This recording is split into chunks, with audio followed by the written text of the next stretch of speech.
Welcome back to Factual America, the channel where we dive deep into the issues that shape our nation, look at the facts that matter, and expose what the mainstream won't tell you.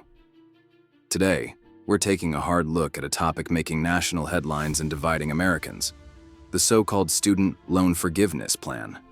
Who really wins, who loses, and who foots the bill? Strap yourself in, because you may not like the answers, but you need to hear them. Student loan forgiveness is being pitched as kindness, a rescue plan for millions drowning in educational debt.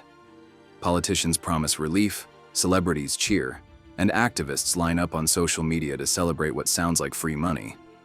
But as with the most government giveaways, there's no such thing as free. So, who's actually paying? Let's start with the sheer numbers. Currently, Americans owe an eye-watering $1.7 trillion in student loan debt. That's more than the total credit card debt in the country, and it's ballooned over the last 2 decades. So the problem is real. But is forgiveness the real solution? Here's what you might not know. Forgiveness is just a carefully chosen word. In reality, it means the federal government will wipe away some or all of a borrower's debt. But the money doesn't just evaporate. The government isn't erasing that money. It's shifting the responsibility. Instead of the borrower, now, taxpayers shoulder the burden. Working families, retirees, and even people who never went to college. So, if you paid off your student loans the hard way, years of budgeting, overtime, and sacrifice, guess what? Now, you get to pay again. You pay for someone else's college degree through higher taxes, increased inflation, or both. Is that fair, or just another government shell game? Let's throw in a twist. Did you know that nearly 2/3 of American adults never even graduated from college? Most don't have student debt. Now, those folks, including blue-collar workers, waiters, electricians, mechanics, and small business owners, are on the hook for lawyers, consultants, and Ivy League grads who borrowed big and now want out. The working class subsidizing the professional class? Does that sound like justice? You might be asking, but aren't all students struggling? It's a fair question. Here's the reality check. The bulk of student loan debt is held by upper-middle-class students and postgraduate degree holders, folks who are statistically more likely to earn higher wages over their lifetimes. So the government's so-called forgiveness plan isn't just a handout. It's Robin Hood in reverse. Let's break it down even further. According to data from the Brookings Institution, a left-leaning think tank, no less, the highest earning 40% of households hold nearly 60% of all student loan debt. Meanwhile, the bottom 40% of earners, they only hold about 20% of the debt. Are we really helping the needy, or just pandering to a well-educated vocal elite? But the real kicker is what this does to the very notion of personal responsibility. In America, the deal is supposed to be, you take out a loan, you pay it back. Accountability. That's what we teach our kids. Yet here comes Washington saying, we'll erase your tab, let someone else cover it. What does that say to everyone who lived frugally, picked an affordable college, or worked through school to graduate debt-free? Worse, this sets a dangerous precedent. What's to stop the next generation from borrowing even more, expecting the government to step in? Colleges have zero incentive to lower tuition. Universities aren't forced to become more efficient, and students are encouraged to disregard costs. Why care about the price tag when Uncle Sam might pay up, or at least send the bill elsewhere? Now let's talk about the universities, the real winners in this equation. For years, college costs have skyrocketed way above inflation. Why? Because they know students can always borrow more, courtesy of government-backed loans. With forgiveness, colleges dodge responsibility for high prices, while taxpayers get hit again. It's a vicious cycle that benefits the institution, not the student, and certainly not the taxpayer. And here's the next twist. What about inflation? In an economy still reeling from surging prices, injecting billions in student loan forgiveness doesn't happen in a vacuum.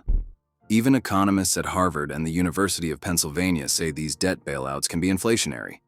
That means your groceries, gas, and rents could cost more. Also, college graduates get a bailout. There's also the matter of legality. The U.S. Constitution gives Congress the power of the purse, not the president. Yet, Much of the current push for mass forgiveness comes from executive action, far outside the checks and balances meant to protect taxpayers from runaway spending.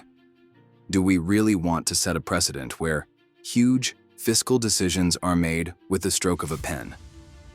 Now you're asking, but what's the alternative? Leave young people to drown in debt? Absolutely not.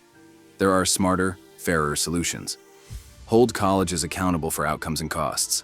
Make bankruptcy protections more reasonable, and target real hardship with tailored relief.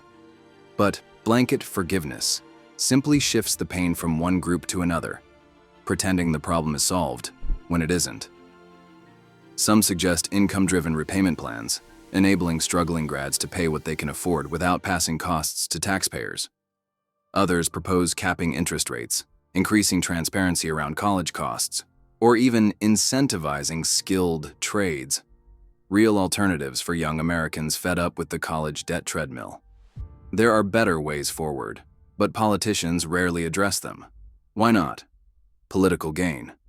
Announcing mass forgiveness wins votes, especially among young voters who've been misled into thinking it's compassionate, even heroic. Few bother to explain the unseen consequences, or admit the scheme pits Americans against each other for political gain. Let's pull back for a second. Why is higher education so expensive in the first place?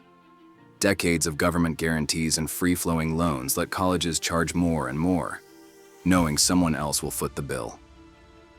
This is moral hazard at its worst. Under forgiveness plans, the cycle is supercharged, with no fix in sight.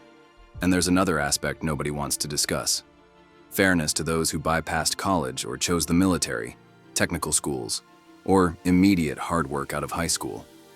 For millions of Americans, college wasn't an option, or they were responsible and paid up front, or avoided debt. Now they're asked to pay for someone else's choices. How is that just? Here's one more twist: the endless loop. What kind of lesson do we teach our youth if we normalize not living up to our obligations? What happens when mortgage holders, car buyers, and credit card users start lining up for their own forgiveness plans? We risk not just a fiscal crisis, but a cultural one where responsibility is abandoned. We can't ignore the emotional impact either. For those who sacrificed and endured, there's a deep sense of betrayal, being told their good decisions and hard work were meaningless. Meanwhile, those who get bailed out may feel temporary relief, but at what greater long-term cost to society and to their own work ethic? And yet, the mainstream media spins the forgiveness debate as compassion versus cruelty. Isn't it more compassionate to fix the system rather than hand out blank checks to create opportunities for all Americans, not just the credentialed class? True reform means getting costs down, creating options, and restoring the basic contract: borrow responsibly, pay it back. Here's what they won't tell you: the American dream is not a get-out-of-debt-free card. It's about responsibility, opportunity, and fairness. Helping those in true need is right and moral. Letting the powerful and privileged game the system is not. Student loan forgiveness paints over rot. It doesn't fix it. We deserve better. To the millions pitching forgiveness as salvation, ask yourself, if you didn't earn the debt, should you be forced to pay for it? Is this about helping the truly needy or rewarding political interests? Are we fixing the root problem or just numbing the pain for a politically important segment? The American taxpayer is already stretched thin. Runaway government spending, inflation, and mounting national debt threaten our future. Adding yet another unfunded promise risks crushing not just the taxpayers of today, but the dreams of tomorrow. So, what's the path forward? It's not easy answers or trendy hashtags. We need real reform, accountability for colleges, responsible lending and borrowing, and targeted help for those trying their best. Anything less is just another political scam slapped with a feel-good sticker. Now, I want to hear from you. Do you think mass student loan forgiveness is fair, or just another sleight of hand at the taxpayer's expense? Have you paid off loans? And what do you think of this plan? Should colleges be held accountable, or should everyone just get a bailout?